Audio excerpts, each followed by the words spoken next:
You need to turn around. I just saw you on the street and I'm going the other way. Hello everybody, welcome back to my living room here in front of the red sofa. It's time for another Sunday Storytime video, and I've got all sorts of things to tell you about. First of all, it's not Sunday. I have to be honest, it is not Sunday today. It's actually Thursday right now, and I was just sitting here having a late dinner, thinking about my schedule for the rest of the week, and I realized, oh my gosh, I'm not gonna have time to do a Sunday Storytime video if I wait until Sunday. So I'm recording this on Thursday. So it's a Thursday Sunday Storytime video. I don't know. I can't think of a creative name for it right now. It's actually past 10 o'clock. And I just, like I said, I realized if I don't do it tonight, I'm not gonna have the time. So that's why I'm sitting down to do it. Last week's video, I talked about all the extra drama that happened when we were on the Freedom of the Seas, stuff that I didn't film, and so you can check out that video from last week. And this week, I want to tell you about the time that I joined a cruise after the cruise actually began.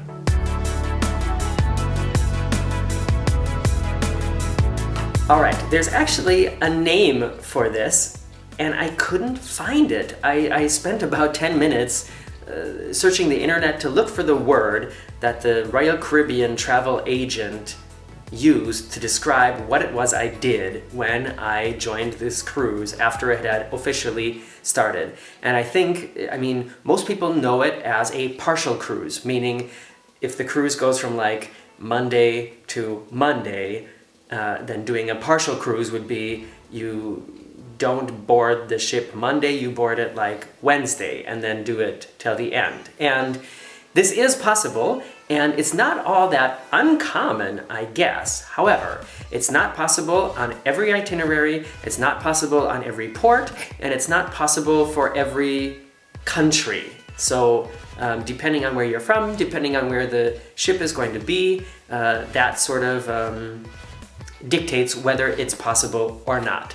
And the reason that I did it, if I remember correctly, is because Marcus and I had picked out a ship and an itinerary that we really wanted to do.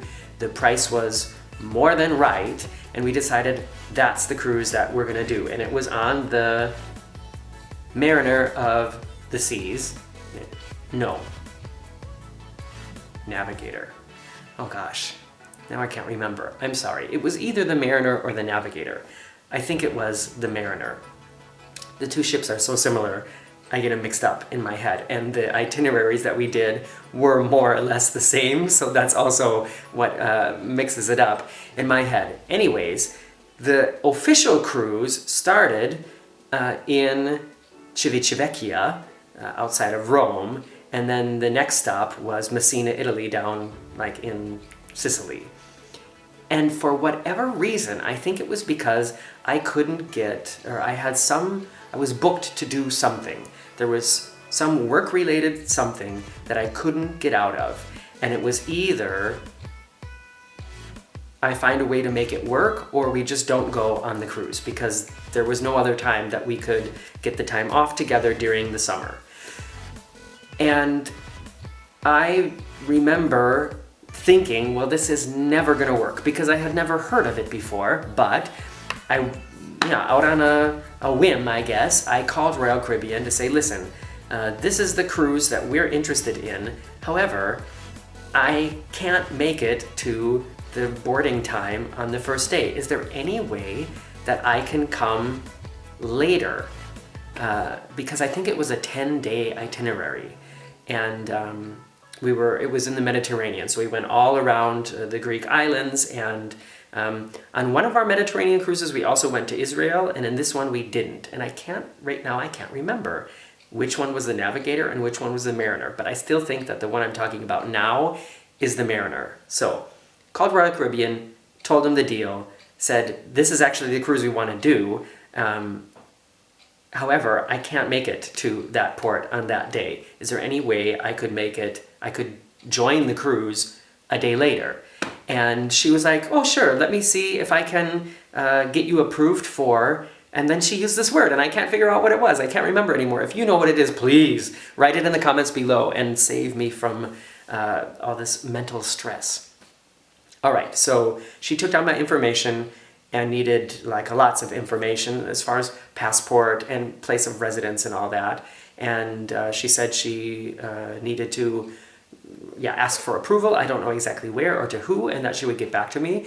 And it didn't take very long, and I got approved. So what happened was we had to book it through Royal Caribbean. Oh, I think I have some pizza in my mouth around my teeth. Oh well, too late now. We had to book it through Royal Caribbean. She arranged it all, this Royal Caribbean travel agent.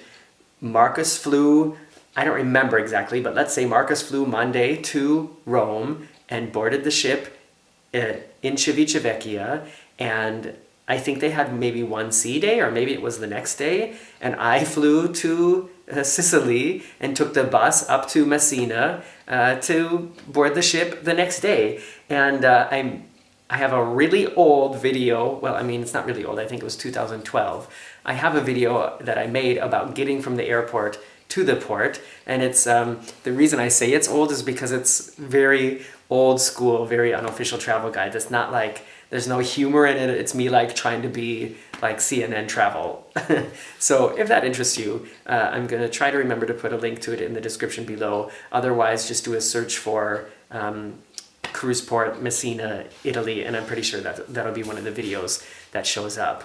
After it was all booked, I can tell you that this is what I remember. I remember that the ride from the airport in Sicily to Messina is breathtaking, because on one side you've got the coast and the ocean, and the other side you've got volcanoes and mountains and, you know, like villas up in these little nooks and crannies up in the mountains, and I just thought, wow, this is a gorgeous place.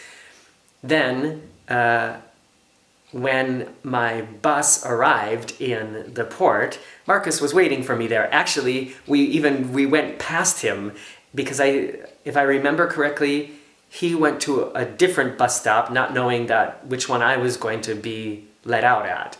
And I remember I saw him on the street walking in the opposite direction of where the bus was going, and I was like, oh, okay, how is this gonna work? Where? And I kept trying to look back to see if I could see where he was, and I ended up sending him a text message, which was really expensive because we were outside of the country, so we had all these roaming fees and everything. But I sent him a text, you know, saying, you need to turn around, I just saw you on the street and I'm going the other way.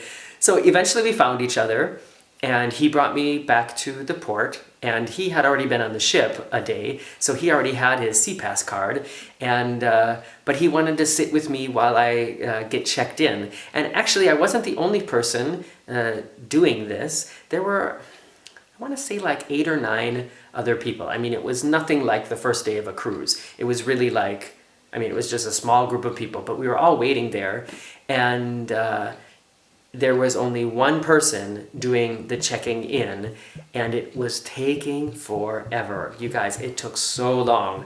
I remember they did have like a little thing, like a little water cooler set up and like a little tray of cookies, which was nice, but it took so long that Marcus eventually was like, Morgan, I'm just gonna go back into the ship.